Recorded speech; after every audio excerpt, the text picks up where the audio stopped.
ખાસ મુખ્યમંત્રીશ્રીએ આજે સૂચના આપી છે, આપના પણ ધ્યાનમાં છે કે અલગ અલગ વિભાગો દ્વારા અલગ અલગ નિર્ણયો અને જાહેરાતો થાય છે, પણ એ જાહેરાતો અને નિર્ણયો પછી ઇમ્પ્લિમેશનમાં કોઈને કોઈ વહીવટી કારણોસર અથવા કોઈ નીતિ નિયમો એ થોડી વાર લાગતી હોય છે, ઘણા કિસ્સામાં ખૂબ મોડું પણ થાય છે, રાજ્યની જનતાને એનો લાભ મળતો હોતો નથી. એટલે મુખ્યમંત્રીશ્રીએ સૂચના આપી છે કે લાભ જન સુધી પહોંચે એના માટે આયોજનબદ્ધ અમલીકરણ, જાહેરાત થાય, નિર્ણય થાય અને પ્લાનિંગ સાથે એનું અમલીકરણ થાય, એમના માટે સીએસને સૂચના આપી છે કે તમામ વિભાગને જાણ કરે અને જે જાહેરાતો થઈ છે, જે નિર્ણયો થયા છે એ નિર્ણયોનું ઇમ્પ્લિમેશન પણ તરત કરવામાં આવે.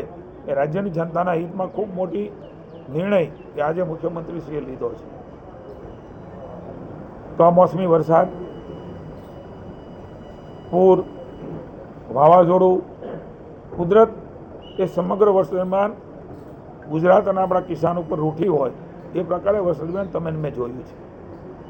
એવા વખતે રાજ્યની સરકારે ખૂબ સંવેદનાથી પેકેજ આપ્યું, લગભગ 11,000 કરોડનું પેકેજ, 10,000 કમોસમી અને ઉત્તર ગુજરાત વાવથરા સહિત 1,100 કરોડ, 11,000થી પણ વધારેનું પેકેજ, કરોડનું પેકેજ એ સૌપ્રથમવાર દેશમાં ગુજરાતમાં આપવાનું છે, ખેડૂતો માટે આપવાનું છે. એવા વખતે ચર્ચા હતી રવિ પાકનું શું થશે, ખેડૂત કેવી રીતે રવિ પાકમાં એ વાવેતર કરી શકશે, આર્થિક એની પરિસ્થિતિ કેવી થશે. મને આનંદ છે કે રાજ્યની ભૂપેન્દ્રભાઈની સરકારે, મારા કૃષિ વિભાગે, હું કૃષિ વિભાગના અધિકારીઓને પણ અભિનંદન આપું છું કે જે પ્રકારે પેકેજ આપ્યું જેના કારણે નાની મોટી રકમ એમને મળી, ખરીદી 15,000 કરોડની શરૂ કરી, સીધા ખાતામાં પૈસા આપ્યા. આ ઐતિહાસિક નિર્ણય પણ પહેલી વખત આપ સૌના માધ્યમ દ્વારા હું કહું છું, ભૂતકાળમાં ક્યારેય કોઈ દેશમાં કોઈ રાજ્યમાં થયો હોય એ પ્રકારે ખરીદીને એના ખાતામાં પૈસા, એમના કારણે મને જણાવતા આનંદ થાય છે. ગયા વર્ષ કરતાં 72,450 મેટ્રિક ટન ડીએપી વધારે સપ્લાય કરવામાં આવ્યું છે. આપ સૌ જાણો છો કે ડીએપી એ પ્રાથમિક, જ્યારે બીજ રોપીએ છીએ ત્યારે એ પ્રાથમિક ખાતરની જરૂરિયાત છે. એ પછી યુરિયા, એ પછી અલગ અલગ પ્રકારના જે ખાતરો છે એનો ઉપયોગ એ ખેડૂતો કરતા હોય છે. એટલે એનો અર્થ એ થાય છે કે રવિ પાકનું સિઝનનું વાવેતર એ રાજ્યમાં મોટા પાયે ખેડૂત કરી શક્યા છે.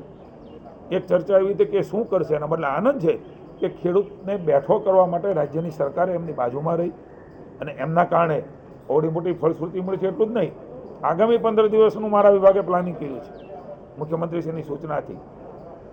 1,41,875 મેટ્રિક ટન યુરિયા એ સપ્લાય કરવાનું પ્લાનિંગ થઈ ચૂક્યું છે. એટલે કુલ મળીને લગભગ 2.25 લાખ મેટ્રિક ટન વધારે યુરિયા એ ગુજરાતમાં આ વખતે ગયા વર્ષની સરખામણીમાં આપણે આપ્યું છે, આપી રહ્યા છીએ.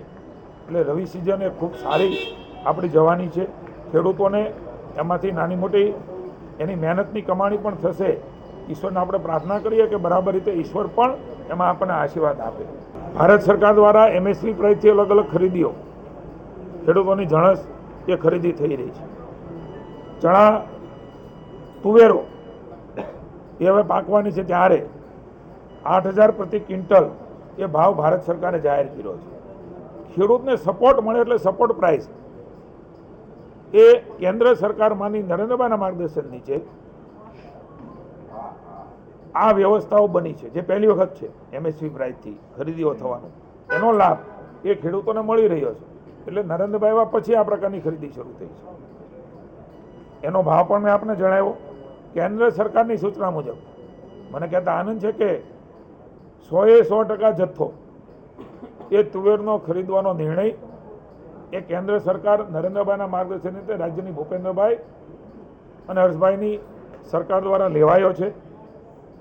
તારીખ 22/10/25થી 21/1/26 સુધી આ ખેડૂતોને ગ્રામ્ય કક્ષાએ ઈ ગ્રામ કેન્દ્રો દ્વારા આધાર ઓથેન્ટિકેશન એટલે થંબ ઇમ્પ્રેશન અથવા ફેસ ઓથેન્ટિકેશન દ્વારા વીસી મારફતે વિના મૂલ્યે ઓનલાઈન નોંધણી નાફેડના ઈ સમૃદ્ધિ પોર્ટલ ઉપર કરવામાં આવશે. એટલે જે લોકો તુવેર પકવી રહ્યા છે એમના માટે આનંદની વાત છે કે એમની ખરીદી પણ એ રાજ્યની સરકાર એ ટેકાના ભાવથી ખરીદી રહી છે અને વધુમાં વધુ નોંધણી એ ખેડૂતો કરાવે એવી પણ મારી વિનંતી છે. 22/12/25થી શરૂઆત થશે અને 21/1/26 સુધી એ શરૂ રહે છે. સિઝનમાં 37.52 લાખ હેક્ટર વિસ્તારમાં વાવેતર થયું છે, જે ગત વર્ષ કરતાં 37,000 હેક્ટર વધારે છે. એક બાજુ ચર્ચા હતી રવિ સિઝનમાં ખેડૂત શું કરશે, પણ રાજ્ય સરકારના પ્રયાસોથી ખેડૂત બેઠો થયો, હિંમતથી આગળ વધ્યો અને રવિ સિઝનમાં એ વધારે કરી શક્યો. ગત વર્ષે 37.15 લાખ હેક્ટરમાં વાવેતર હતું. અલગ અલગ વાવેતરો જે થયા છે, મારે રાજ્યની જનતાને અને ખેડૂતોના ધ્યાનમાં રહે એટલે મૂકવું છે કે ચાલુ વર્ષે ઘઉંનું વાવેતર 10.83 લાખ હેક્ટર, ચણાનું વાવેતર 7.10 લાખ હેક્ટર, તેલબિયા પાકનું વાવેતર 2.66 લાખ હેક્ટર, મસાલા પાકોનું વાવેતર 3.24 લાખ હેક્ટર, બટાકા પાકનું વાવેતર 1.59 લાખ હેક્ટર સરેરાશ વાવેતર બટાકાની વાત કરું છું, ઉત્તર ગુજરાતના ખેડૂતે પેદા કરે છે. 21% સરેરાશ એ વાવેતર એ ગયા વખતે કરતાં વધારે રહ્યું છે. એને અંદરથી આમદની મળે છે એટલા માટે એ પ્રેરાયો છે. રાજ્ય સરકારની નીતિઓના કારણે ખેડૂત પ્રેરાયો છે. રવિ ઋતુમાં કૃષિ પાકોનું વાવેતર ખૂબ સારું નોંધાયું છે. એ આપણા સૌ માટે, રાજ્યના અર્થતંત્ર માટે અને ખેડૂતો માટે મહત્વનું એ પુરવાર થવાનું છે. ટેકાના ભાવની જે ખરીદી છે એ કુલ 10.12 લાખ ખેડૂતો પૈકી 4.75 લાખથી પણ વધારે ખેડૂતોને 10.50 લાખ મેટ્રિક ટન જથ્થાની કુલ રૂપિયા 7537 કરોડની, ફરી વખત કહું છું 7537 કરોડની ખરીદી એ થઈ ચૂકી છે.